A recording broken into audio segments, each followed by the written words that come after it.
Watch out. Come on. Thank you. Get my seat. Thank you. Thank you. Yes, and we on, man. We on. Finna get this putz. Because you know who it is and what it is. It is yours truly. The miraculously manifested mystical mouthpiece himself, K, and for the record. Nationally recognized and locally accepted. That babyface, straight lace, top base of this personified divine is. Yeah. And today we're gonna talk about divination and the many tools and techniques that you can utilize when divining. So, what I always like to do is give a proper definition of the names of things. Jerron, calm down, dude. I'm live. Go back in your room. Thank you, sir. So, what I want to do is give y'all the proper definition of all the words that we utilize from their etymological root, so that way we can utilize them in their proper context and no one thinks that, you know, you making things up when you actually tell people who don't know what the word actually means. When you deal with people who will literally go to Google, right, and look up a colloquial term or definition of the word instead of looking up the actual applicated definition. So I want to just give y'all the actual definition of divination.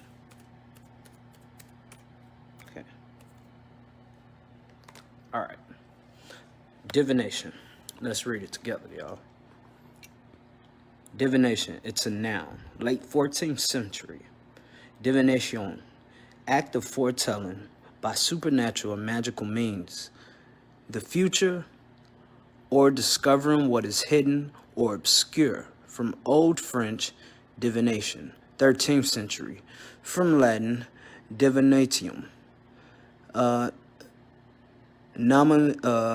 Nominative divinatio. I can't pronounce that. That's crazy. The power of foreseeing. Prediction. Noun of action.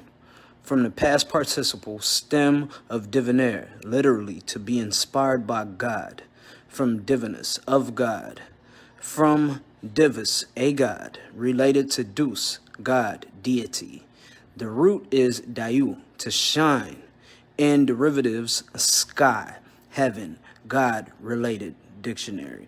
Divination hath been anciently and fitly divided into artificial and natural, whereof artificial, when the mind maketh a prediction by argument, concluding upon signs and tokens. Natural is when the mind hath a presentation by an internal power without the inducement of a sign. So basically, one can tell if the divination is literal or considered real if the person is sober versus when the person is not. So we got to understand that to divine is literally to reveal what is hidden. It's the art or practice of revealing things that are hidden. Usually those things that are hidden are within you. So once you understand how to actually divine, you will truly understand that most divination is nothing more than what Christians, Muslims, Jews, Hindus, Buddhists, fuck it. Everybody who practices spirituality in any form, whether it's in a religious manner or in a free manner, it's always done in a similar manner of divination. And it's usually to utilize a particular technique, tool, item, right, to find or foretell what is not known. So when you go to the Black Christian church today, what they got? They got prophets and prophetess, right? Your mama or grandmama take you to the church. They say, come on, girl, let's go get a word, right? You get a word, boom, right? Everybody done blessed you, you know? You go home, you see Sister Johnson say, girl, you gonna get a job. The Lord's showing me you gonna get a job. You got new prosperity coming in and da-da-da. And people receive that shit when they at church. That's why it manifests in their life the way that it do. Because when you actually are in a position of reception, it work. Because it amplifies. Because if the person who's telling you what they're telling you is rooted in a very firm faith, when they're actually giving you their message, they're believing it. They're not trying to obscure the message. They're not trying to swindle you or play you out of no money. They actually believe it. Therefore, when you believe it, the power of both of y'all belief come together like a big bang and creation occurs. What creation occurs? The actual reality or the desire that is rooted in you. Who? You, the customer, or you, the person who came to the diviner to get the answer. So now as you navigate through your life, all of these things start to manifest. So let's talk about the different ways of manifestation. Peace, peace, peace, peace. Peace, peace. And that's the point. So we finna get to it. So you got multiple tools used for divination. One of the main tools used for divination is tarot cards. But before tarot cards got really popular, a lot of people used the old technique called bibliomancy. Now, bibliomancy, we can look up this word too. Because when you use bibliomancy, it's book magic. Oops.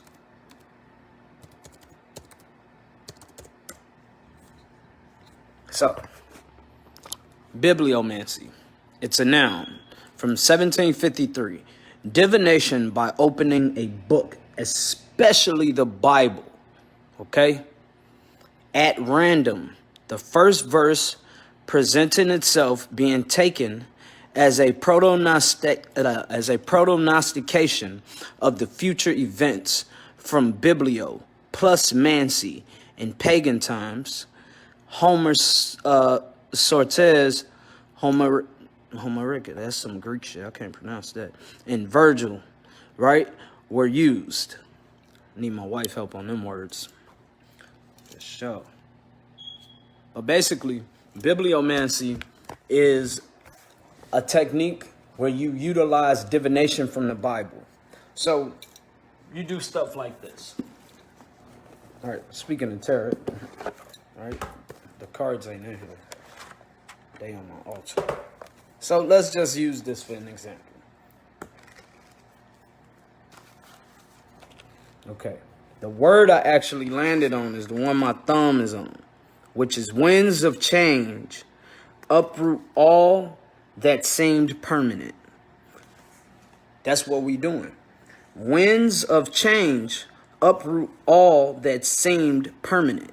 That is a live example for the correlation or alignment for what we doing right now. Because let's read this whole sentence. Because although my thumb stopped on winds, hold on, let's see.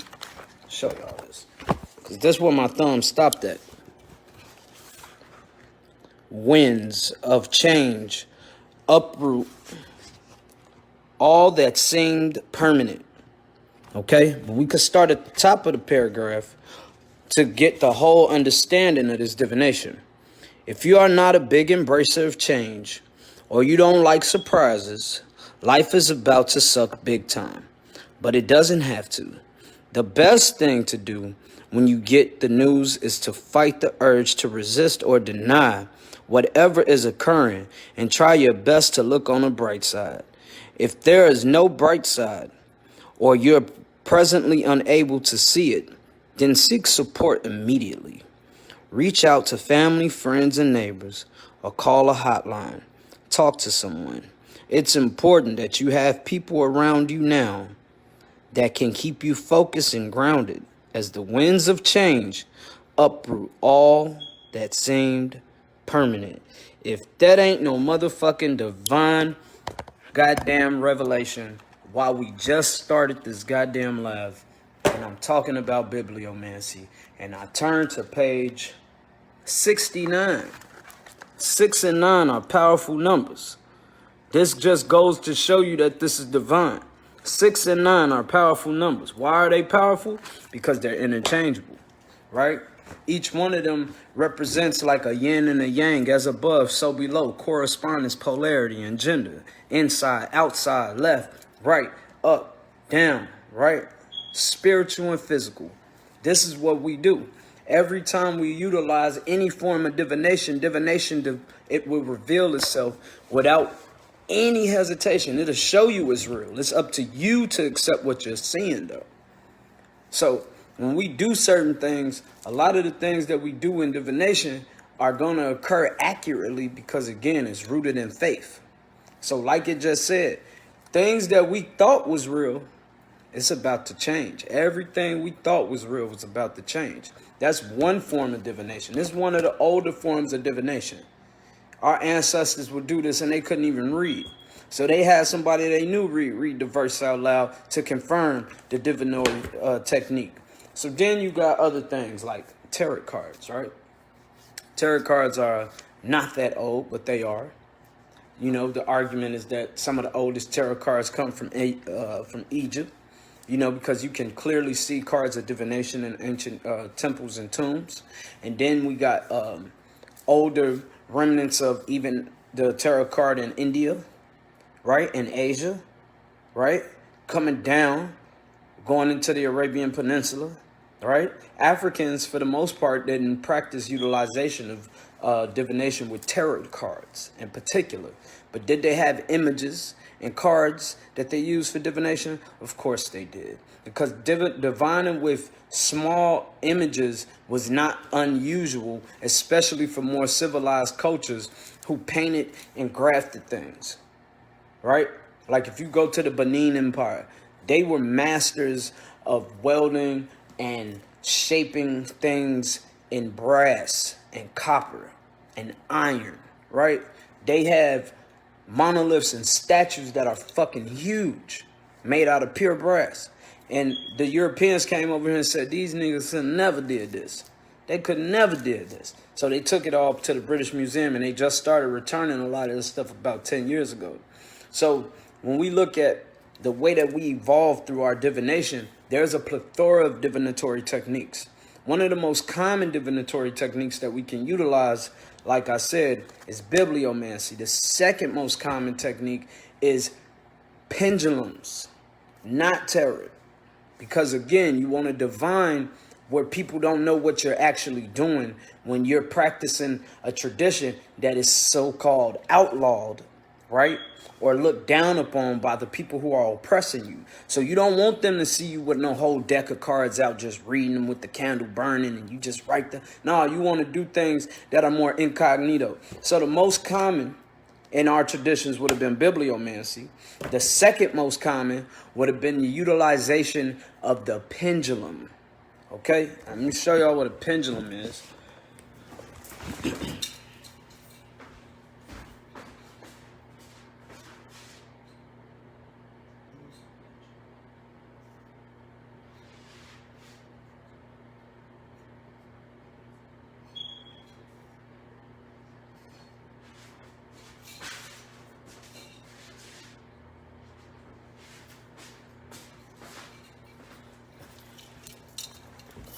So yeah, here go a pendulum right here.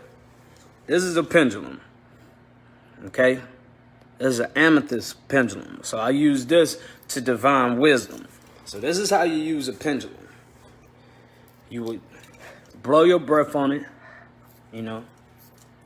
You would say a word into it to activate it. Some of the things that I might say, most people won't say. So I say kun fayakun in Arabic. Kun fayakun means think into existence it comes. Because in the Quran it says, Allah nearly kun fayakun. He only thinks and into existence things come.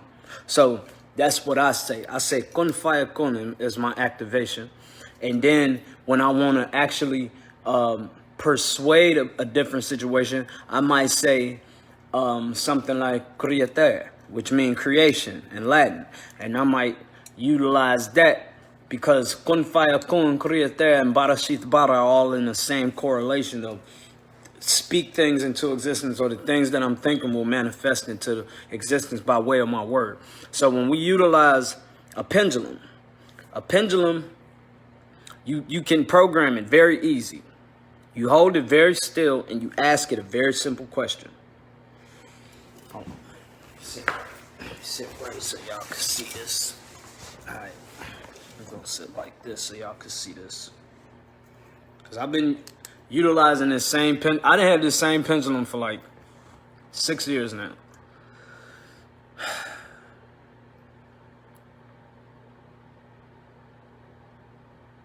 want it to be as stable as possible.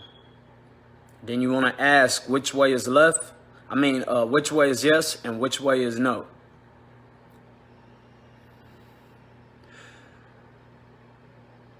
Hold it as stable as possible. You really don't want to influence it by rocking it or any of that. Okay. Hold it as stable as possible. Which way is yes?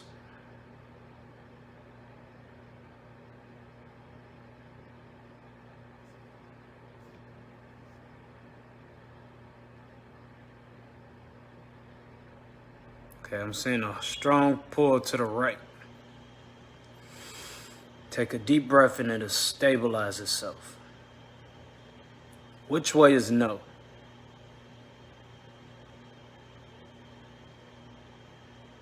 And a strong push to the left. Okay, so it's always been yes and no that way for me for about 6 years. It's never changed. So, there's 32 people watching.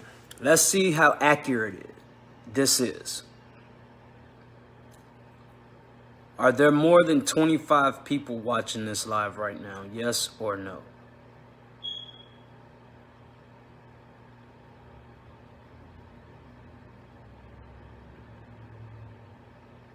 With complete stability. You don't have to move, because what this is doing is reading your electromagnetic spectrum and frequency that's programmed into all the items. That's why they make them out of copper. And that's why they use other metals like brass and stainless steel. Because when you're conducting electromagnetic energy as opposed to electric energy, you want it to vibrate at a certain rate of consolidation so it stabilizes your energy and not make it all wild and waggly. So this is the second most common form of divination that you can utilize in private without people knowing what you're doing. So first, we had bibliomancy, which opened us up to page 69 in my first demonstration of bibliomancy divination. And the first thing it does is it literally, right? Literally aligned us with what the hell we speaking about. So the third form of divination, I should have just brought them over.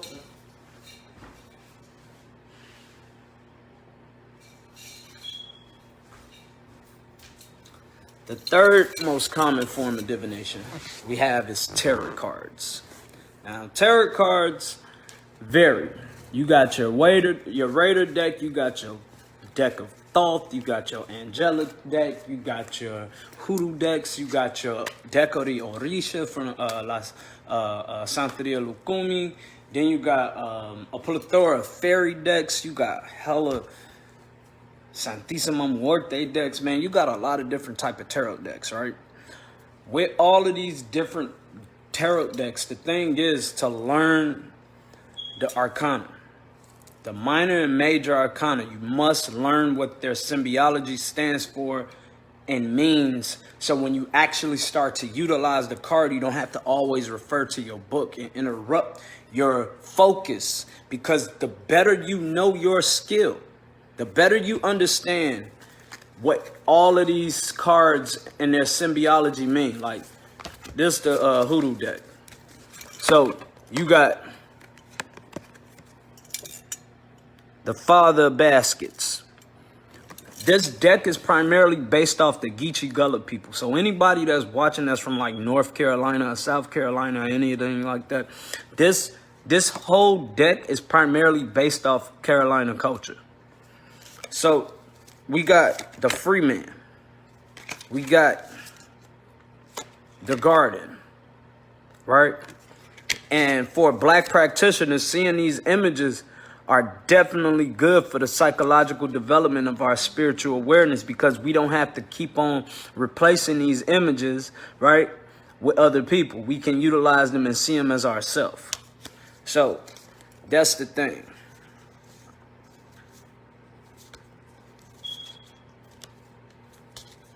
Two of Knives, right? Some of the imagery, gotta get in there. So we got bibliomancy. We got utilization of pendulums. Then we got the utilization of tarot cards. Now, we're going to get to something that is also old, which we call bag magic, right? So, a brilliant man by the name of Pasquale Beverly Randolph developed a lot of different techniques to the development of mojo bags and utilization of bag magic, right? And his Oro Rosa Cruz. So he had the Order of the Rosicrucians, and he was basically not a Rosicrucian, but as he said, because people always described him as one, he identified as one just because that's what people thought he was, but nowhere through his literature would you ever find a reference of a Rosicrucian anything, and all of that stuff came from the mind of P.B. Randolph himself. So people like me who utilize a lot of his energy in divination, I honor and respect him the same way Moorish Science Temple Moore would respect Noble Drew Ali, or the same way the Honorable Minister Louis Farrakhan respects the Most Honorable Elijah Muhammad, and etc. I look at Pasquale Beverly Randolph as one of the greatest, if not the greatest, occultists to ever touch the Western Hemisphere, because he was the first. Before Aleister Crowley, before Madame Helen Blavatsky, before any of that shit, it was P.B. Randolph. Pasquale Beverly Randolph. Period. He was the man. He was the master. And he was the person who built the first Rosicrucian temple in America. And he was the only person who buried himself like an Egyptian that was black, that's visible. He buried himself in the pyramid. His whole burial ground is where it need to be. And he's exalted. He's actually very honored. It's just, he's one of those people that's secretly honored. So he's not as popular as most people, but that's about to change, you know?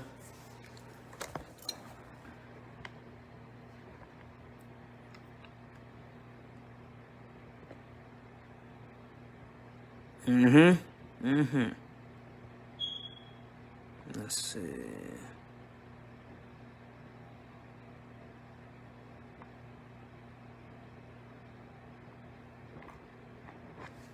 Yeah, so anytime we dealing with bag magic, right?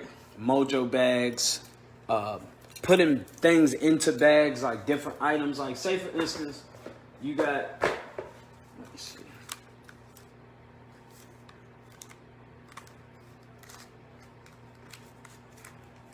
Okay.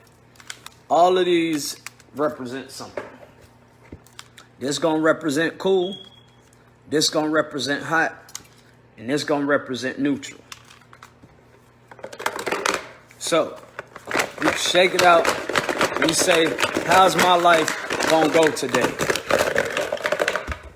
My life gonna go pretty neutral. All right? Are you sure about that? It might get a little hot. So we understand that. Why do I not doubt that? Because I know me. I know how easy my crazy ass can get crazy, and I know how sometimes I need to be cool, but it's quicker for me to go hot even when I'm neutral. So I have to understand that and take heed to the message that was just given to me. So anytime you utilize in divination, it's always going to be very simple. It's never going to be super complex. It's never going to go all through the room and all of that. Some crafts are complex to people standing on the outside because, again, they haven't learned the meanings of things. So certain items, the length of bones, the type of bone, the tooth, the jawbone, all those things have colloquial meanings in the tradition. So when you are not a part of the tradition and you go to these people and you looking at the jawbone of a crocodile, or you looking at the canine tooth of a coyote, and a skull of a possum, and you like, what the hell is this? You like, man, that's some weird shit, right? But each one of these things have an actual spiritual correspondence to them that amplifies them because they're actual physical bones. So they're linked to the ethers, whether they're on a low animal vibration and frequency or not, because we all linked etherically. So when you utilize those bones are like a tuning fork into the astral or etheric realm that you cannot see, as we say, beyond the veil. Once you go beyond the veil, you'll be able to see a lot of things that the average person will never see. You'll be able to understand a lot of things that the average person will look at you and just tell you that you're crazy, instead of just saying, I wonder how he came to that conclusion, and attempting to find out themselves. But fear will cripple your movement when you new to spirituality. It'll take your ass out of your comfort zone so quick that the only thing you want to do is call somebody you know, which is why it's time to reformulate actual voodoo and hoodoo houses, man. We used to have actual bloodline lineages and families of hoodoo houses. Like, we don't even have that shit no more.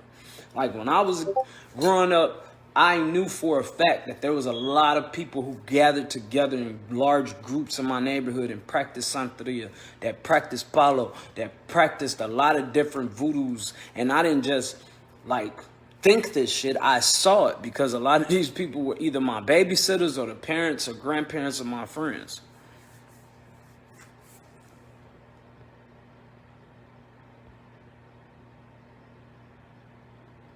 So you got Mojo. Yeah, Mojo is Mojo bags are slightly different. So in a Mojo bag, I used to do this whole like workshop on like how to make Mojo bag. I mean, like, effective Mojo bags and shit. Because a lot of people don't know how to make effective Mojo bags. They don't. They think they just put shit together and throw it in a you know, a little dark colored bag, and then they carry it on them. It's a lot more to it. You have to actually consecrate items. You have to charge bags sometimes under 2-3 moons just for them to have the amplified type of power that people think that them joints just naturally have. Hell no. I always tell people, sometimes the most powerful Mojo bags was charged under like 9 moons, bro. They took almost a year before they came off the altar. They was just on that joint charging. And then when you finally put it on your person, bro, it's a wrap, bro. It'd be a wrap. And I tell people, you cannot deal with that type of mental.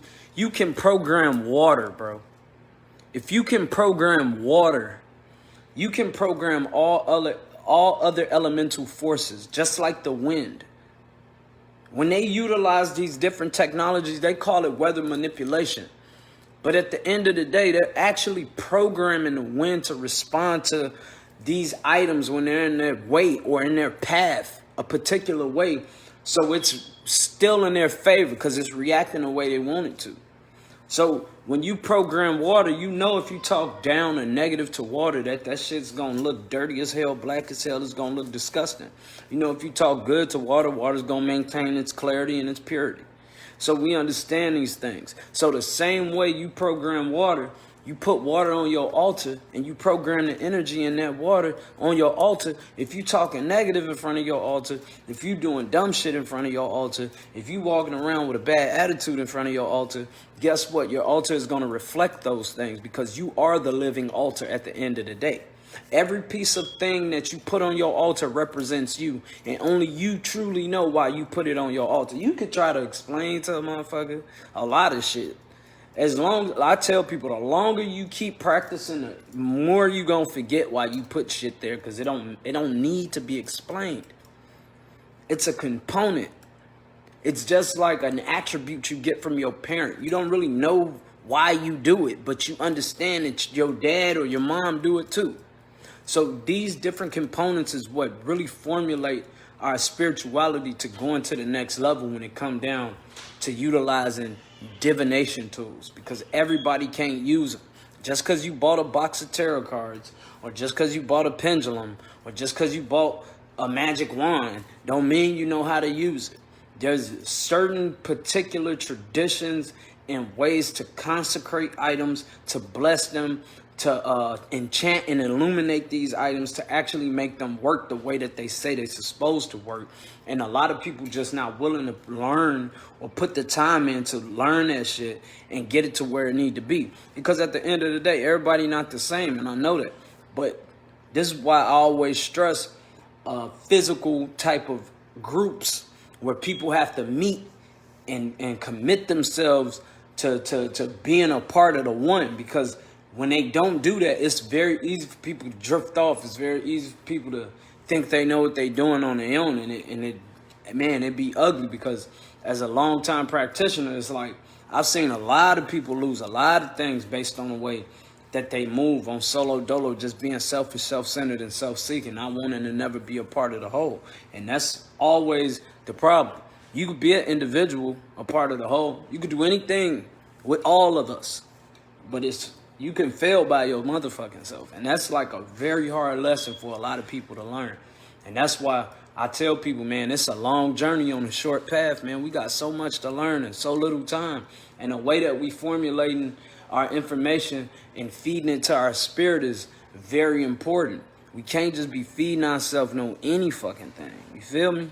And that's like, I tell motherfuckers like most people know, like, my primary practice of magic is sex magic. Like, everybody who knows me know that. Like, for a long time, I never taught open form sex magic, period. And I still don't for many reasons. But for the most part, it's very exclusive and it's very very private, because the people who utilize sex magic understand that sex is the most powerful form of sacrificial energy you can give outside of blood. Not only is it consensual, the energy that generates, it's like, what can you do? You know what I'm saying? It's like that energy that generates is always so amplified, it can't really be understood by the average mind when you're talking about the outcome of utilization of sex. You just can't. It's never, like I tell people all the time, like, Tantra is so powerful because it utilizes sex. You look at certain artists are as powerful as they are because they utilize sex. Most people would say sex is low vibratory energy. I always tell them to shut the fuck up with that dry dick shit. Ain't no such thing as sex being no low vibratory energy, nigga. Violent, non-consensual sex is low vibratory energy. When a motherfucker trying to rape and take, that's low vibratory energy. Consensual sex is the highest fucking form of energy that your ass is gonna generate, because you are literally in the natural form of creation. What are you talking about? Ain't no way in the fuck that shit could ever be a low form of energy. What the fuck do people be talking about? Oh, that's a low form of energy. Shut your dry dick ass up. You can tell you don't get none. Just be talking. Shut your semen retention ass up. It's different if you own that on some spiritual shit, trying to, physically put yourself in line so you could spiritually ascend. That's different.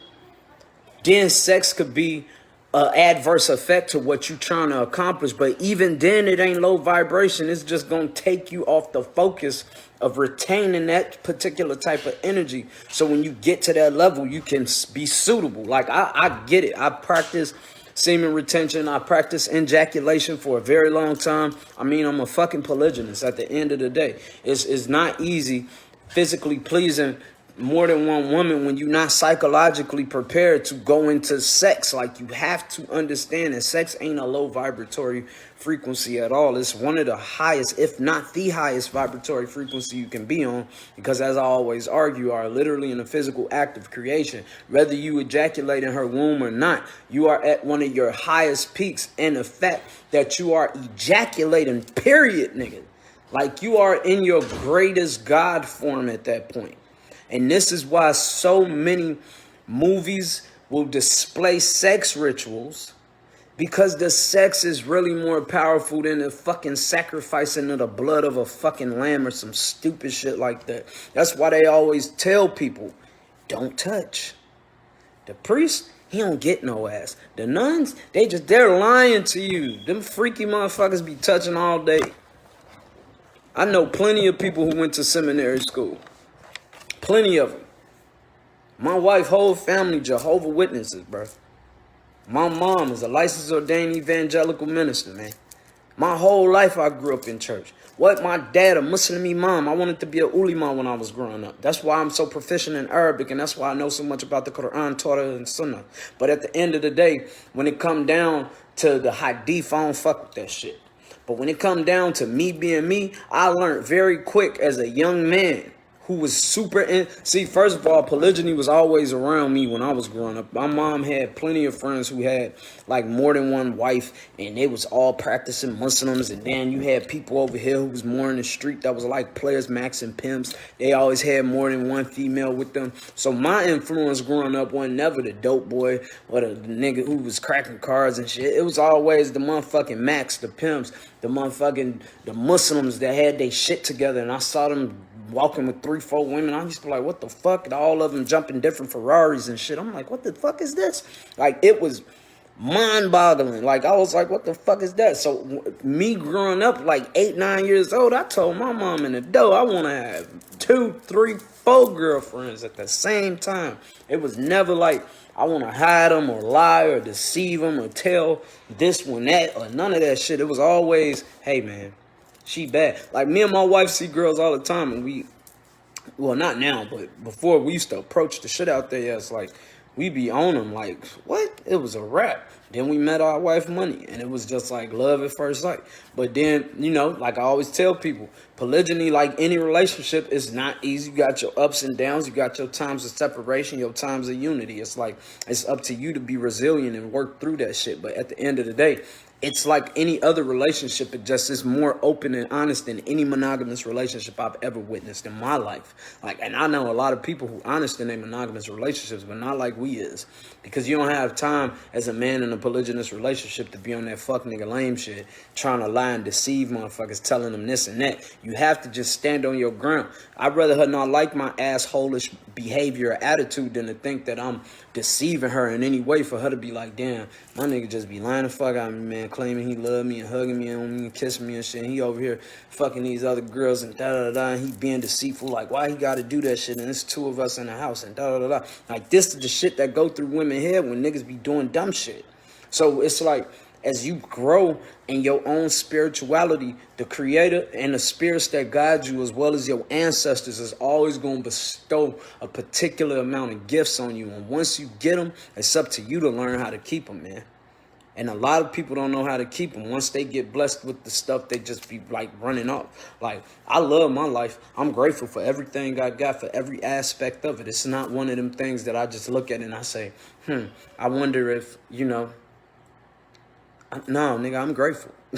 And I tell people that I'm very grateful. And baby, some of them priests be getting them nuns pregnant. I know a lot of people who got pregnant in my neighborhood in Humboldt Park, because it's predominantly Catholic. So I know a few of my homies whose mothers were former nuns. They got pregnant by priests. And, you know, once they get pregnant, they basically get, you know, kicked out. Or they get the option. Like, they get the option to put the child in some type of adoptive care type shit, where he joined, like, priesthood and shit. But that's his mama. But it's dumb. It's retarded as fuck how they do this shit. That's why more women would prefer to leave than to just give their baby up.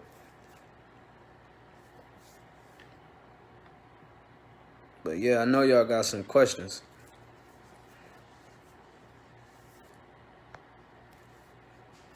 Yeah, they definitely be getting exiled from the monastery. A lot of people get exiled from a lot of shit. Like, I remember when I first got with my wife, I basically got blackballed from the organization that I was in. You know what I'm saying? But we don't call it blackballing, we call it whiteballing. So they whiteballed me from the organization I was in. And then when people argued that, you know, I could do what I want to do and da-da-da, they used to be like, well, he not Dr. York. He can't say this or do that and da-da-da. That's when I was like, what the fuck, nigga? This nigga ain't exclusive. Fuck you talking about, nigga. Women love me. Fuck you talking about. What I look like? Just, no, man. Y'all tripping. And then it was one of them things where, like, growing up, I always tell people you're going to learn how to transcend a lot of shit, like racism and prejudice. The longer you practice spirituality, the more you're going to link with people from different races, because you're going to realize that them your motherfucking people. That old big-nosed white bitch from down the street with the gray hair and the hunchback, she gonna save your motherfucking life one day. And I always tell people that. Why? Because one of her obligations as a magic practitioner, when she see people who like herself or practice the same craft or similar, we look out for each other. We don't attack each other. We don't just get down on each other, just get to throwing magic at each other and shit. People die like that. I've seen it. I've seen people teeth literally fall out their mouth from accidents. Like, nigga think, oh, I'm gonna just be talking and my teeth gonna fall out. Nah, they gonna come out, but that shit gonna be painful. You gonna see. And people get in car accidents, be riding a bike accident, flipped, hit a little ass curb on the sidewalk and smack his motherfucking grill on a goddamn bike rack. Shit be crazy because people be playing with the wrong motherfuckers based on dumb shit like race. I learned very quick practicing magic. Them motherfucking white girls, they will fuck you around, boy. You play with them if you want to. They'll be the first one to go sacrifice a goddamn pigeon with your goddamn face attached to that motherfucker. And you wondering why your ass got cancer 2 months later. So, but I ain't say nothing to her, but move your stupid white ass out the fucking way. I'm just saying, we done cuss people for less. You feel me?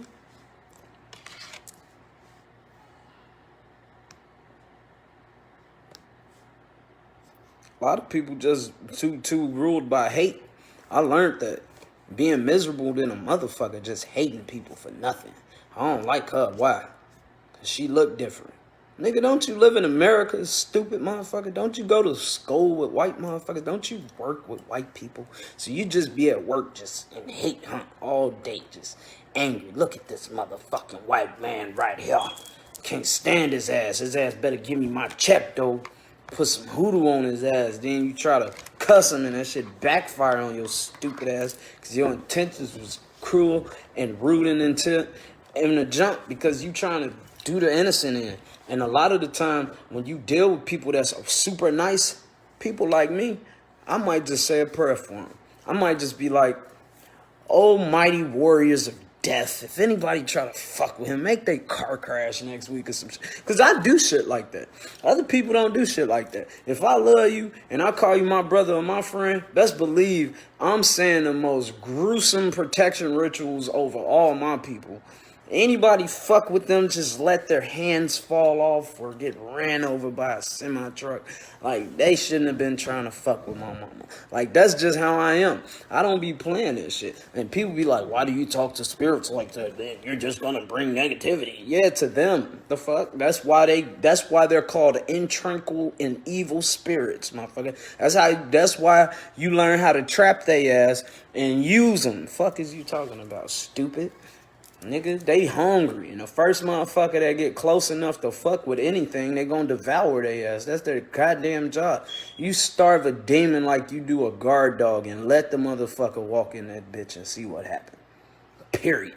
And I be telling people, the longer you study, the longer you practice, the longer you build a spiritual connection to your ancestral energy and the spirits that guide you, the longer you will understand the reality of what is needed for you to grow. Period. And one of the main things you're going to have to cut off, again, is prejudice. And a lot of people don't like hearing that, but it's a reality. If you black and you live in America, I understand our disdain. I understand looking at motherfuckers and telling them, if you play with me, I'll smack the fuck out your ass because I ain't my grandparents. I get that. But at the end of the day, when it come down to unnecessary, just intranquil actions towards children, like I be in these groups and some of these motherfuckers be like, yeah, let's kill the little cracker babies and shit. I'll be like, what the fuck is wrong with you, boy?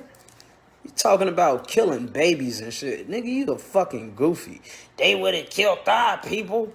I say, who the fuck is they? Ain't no motherfucker alive killed your people babies, bro. The fuck are you talking about, nigga? And niggas just be saying anything. Like, that baby deserved to die because it was white. I'm like, bro, your ass need to fall off the fucking bridge tomorrow on your way to work because you're a fucking clown. Like, you really finna take out your animosity on a fucking child, bro. Like, how stupid can you be? You know how, just think about this. Every motherfucker in the hood and grew up with the white motherfucker, the Mexican, the Puerto Rican, the Honduran motherfucker, the nigga from Ukraine and all that shit. Everybody got the one token motherfucker in the hood, right? Why y'all ain't killing his ass? Y'all call him white folks and white lord, and that's my homie. Why y'all ain't killing his ass? Why y'all ain't kill him when he was a baby? Cause you sound fucking stupid, nigga. That's why certain spirits be whooping y'all ass, bro. And people be wondering why they be getting fucked over because of the shit they say out their mouth. If you use your tongue, it is a divining tool. The more you use this motherfucker and learn how to utilize it in the most proper manner, the better your outcome in life will be. The more you trying to damn motherfuckers and curse people and look at them like they ain't shit, the worse your life gonna be. That shit ain't about none of that shit. Most of the time, people who do shit like that are miserable than a motherfucker and don't nobody like their ass anyway. So it ain't even about that shit. That's why, like, a lot of real magic practitioners, we would never take the time out to teach a full class on this is how you do this or this is how you do that. We much rather make they ass initiate under a structure and under a spirit where they obligated to stay the fucking line, because a lot of people will not. And that's the problem. Because once you try to go against, what's the word I'm looking for?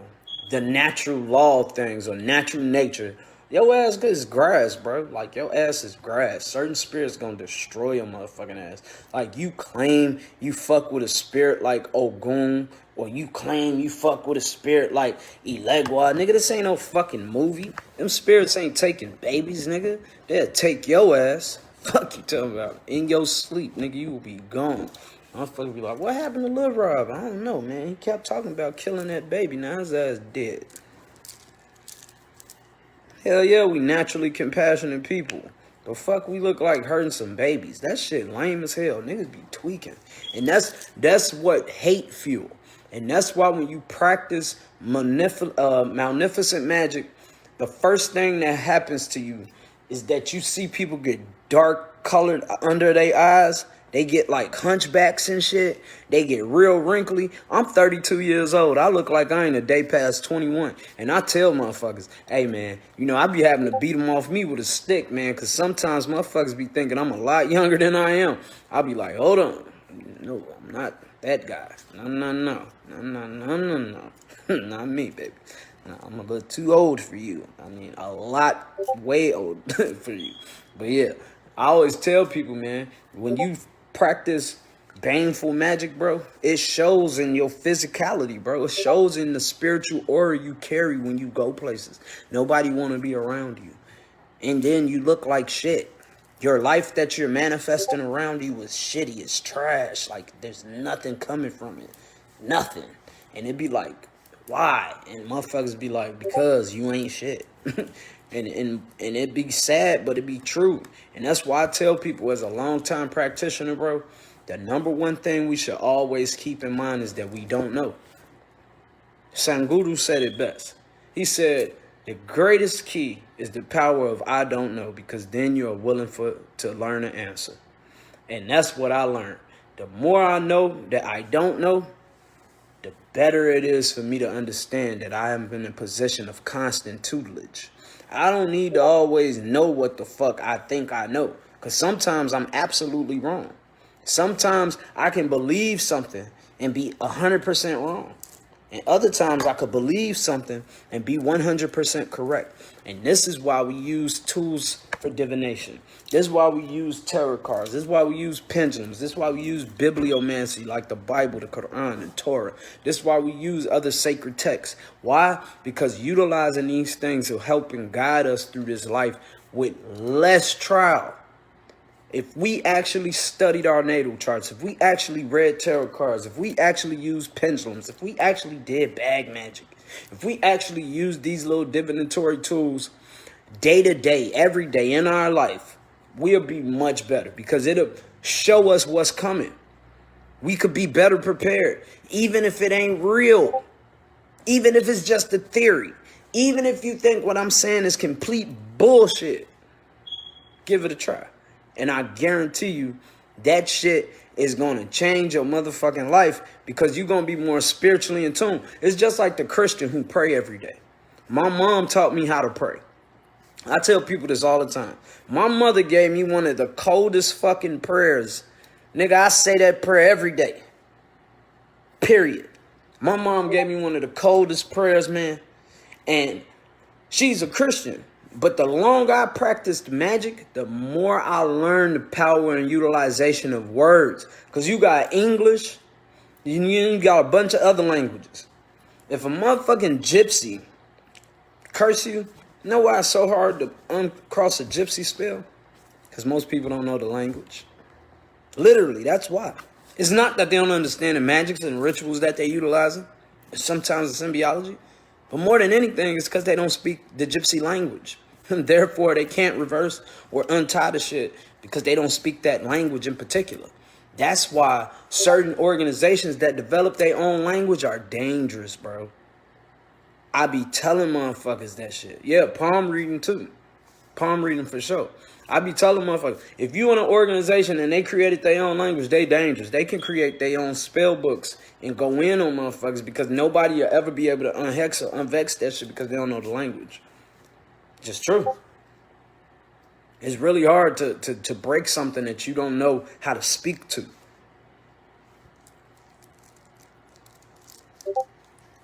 Do I know what my spiritual parents are?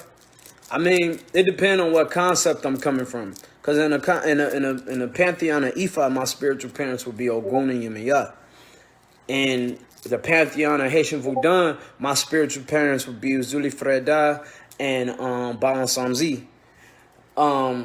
If I'm coming from a more Hoodoo pantheon, I don't have any spiritual parents other than my grandparents and the people in my family who practice Hoodoo, who probably practice Hoodoo. You know how family be.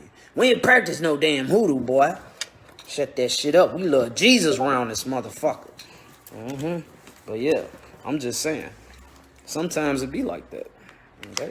Sometimes your family don't want your ass to practice nothing but what they know. And that's where when you break traditions and curses and bloodline curses and shit like that by changing the script, you have to become the new face. You have to become the newest energy in the family.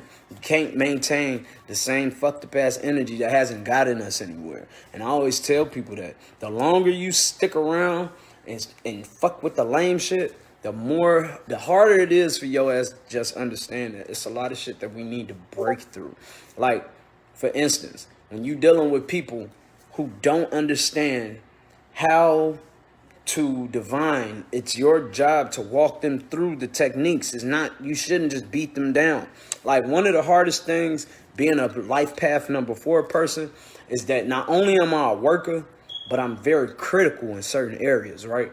So because I'm so structured, not organized. See, it's a difference between being structured and organized. Structure means I like to do things within the chain of command because it keeps me in line because I pay attention to detail. When you organize, you can place things in order, but that don't mean you pay attention to detail. That means you know how to compartmentalize things. That don't necessarily mean you're paying attention to detail. Just because you can compartmentalize don't mean you're paying enough detail to the things that really need to be placed outside of the compartmentalization of yourself. Sometimes you just need to focus on that one thing. And that's where a person like me come in. I like driving to a particular goal. I'd rather us struggle through that motherfucker than to take a shortcut type of person. Even though some of the techniques that people think I utilize are shortcut. So that's the thing. I much rather strenuously travel on that journey and not use any of the obvious shortcuts as other people would than to just say, I think I know and I don't. Yeah, Life Path 4 beat, man. Life Path 4 that's most of the time engineers, you know, people who work in accounting, you know, people who good at stock markets and shit like me.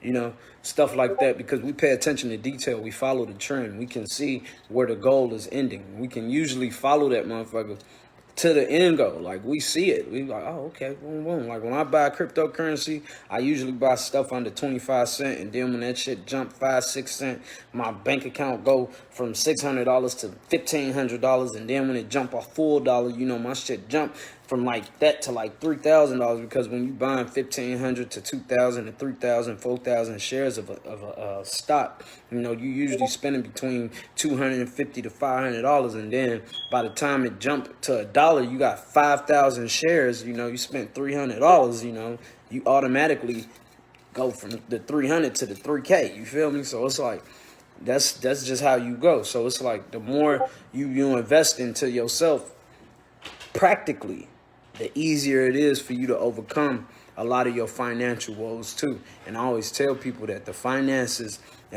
to learn finance is just as important as learning everything else. You have to learn both. You can't just learn the spiritual aspect and leave the physical out and think that everything is just going to be physically and spiritually done a particular way without any other say so.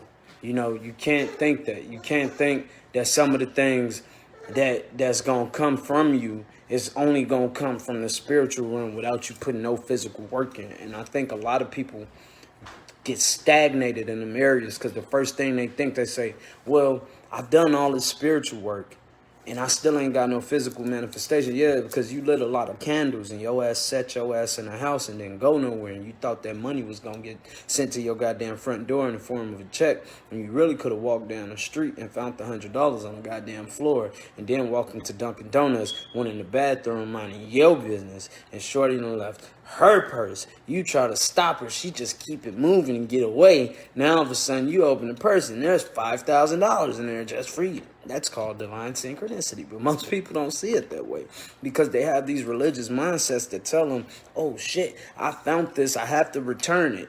Sometimes the spirit be like, this nigga drunk and he dropped his wallet and all the money fell out. This is for you. Fuck you talk about. Like, and some people just don't see it. Some people will literally ask for $5,000 and think because they asked their ancestors, right? You asked your slick ass Uncle Padjo for $500. You knew this nigga was a pickpocket when he was alive. And the man wallet fall out his back pocket. And the 500 that you need fall right out that motherfucker, and you don't take no advantage of it because you really don't know your family like you think you do. But you calling on their ass for what? I tell people, I know my family members. I know what's going to happen if I call on my granddaddy. I'm going to be one of the most smoothest, slickest talking motherfuckers in the world. But it's also going to be some attributes and some character defects about that man that I don't want to have. You feel me? Just like my mother. As much as I love my mom got some character flaws about her that I don't want to have. Just like my biological father, who I never met. That is a character defect that I don't want to have. I mean, I met him, but he was never in my life, put it like that. So it was like, those are character defects I never want to have. That's why I take good care of my sons, period. Because they're my babies. Like, without them, I wouldn't really have no joy and happiness. You know what I'm saying? Not taking nothing away from their mothers, but looking at our children is really what motivate me to another degree of being a man. You know what I'm saying? It's like, why wouldn't you want to be a father? Like, what the fuck? And my boys is like the world to me. Like, everything that they do just make me happy than a motherfucker. So it's like, why wouldn't I want to be there? So there's a lot of things that you grow through spiritually once you start to utilize some of these techniques, because you'll be able to check yourself, not only physically, but spiritually. And that's what it's all about. So, you know, if you learned anything, you know, just learn how to divine, just learn how to go into the intuitive self and ask the questions for the answers that you need. And I'm telling you, the more you practice, the more you try to find different techniques and methods to answer the questions of the unknown, the more they'll come to you. It's just like when you're in church and the lady be like, I prayed for 2 hours. We had a prayer meeting and we was praying for 2 hours in tongues and blah, blah, and the Lord revealed this and that to me. I tell people, that shit be real. You might not like the methodology that they use to come to their conclusion, but it definitely was effective. So effective that they believe it because it showed proof in their life. And I always tell people that. We can't get so hung up on being anti-religious that we take away from some of the methods of real practicality that the religious realm uses. So, you know, I started at 111, and I'm going to end at 211. Peace.